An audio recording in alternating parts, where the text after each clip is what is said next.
Alors bonjour, je suis Maël Léhuran, donc le co-réalisateur de The No Day Process avec Francis Cutter et Pierre Tamanleka qui est l'auteur sur ce projet. Donc je vous invite fortement à aller voir The No Day Process à la séance le 8 septembre.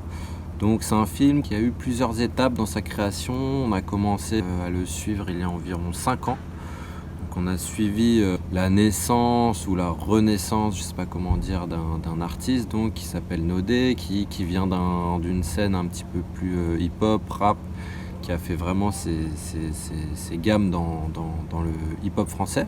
Il a pas mal travaillé avec des artistes comme Youssoupha ou Flint ou même Orelsan, Seth Gecko. Et voilà, à la suite du disque d'or qu'il a pu avoir avec Youssoupha, il est arrivé un petit peu à un point où il se disait qu'il avait envie d'autre chose, comme s'il avait un petit peu atteint son but et qu'il essayait de son... Comme un trop-plein, il avait besoin de voir autre chose. Et en fait, c'est vraiment cette mutation, ce passage qu'on a réussi, qu'on avait envie de capturer. Donc il part un petit peu en introspection et personnelle et identitaire et artistique. Et il décide de quitter la France, de changer d'environnement, de quitter sa zone de confort. Et il va dans différentes résidences. Donc d'abord en Chine, à Shanghai.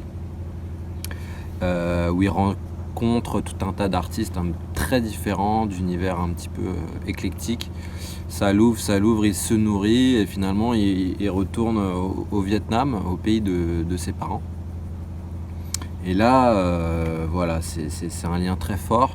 Ça va le nourrir et donc il va pouvoir créer, je vous dis pas la fin, mais à la fois son album et un petit peu son renouveau un petit peu mental et sa façon de voir le monde, ses objectifs de vie ont été changés. Donc c'était vraiment intéressant de suivre son parcours sur ces 5 années. Je pense que ça aborde pas mal de sujets qui peuvent toucher beaucoup de gens, c'est-à-dire la recherche artistique, la recherche un petit peu la quête identitaire aussi.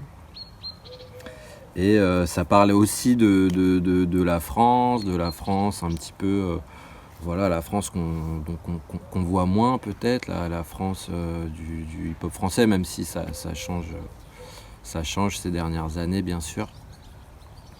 Et donc c'est avec grand plaisir qu'on vous présente ce film lors de Bordeaux Musical Écran et on sera donc là pour discuter et répondre à toutes les questions à la fin de la projection. Voilà.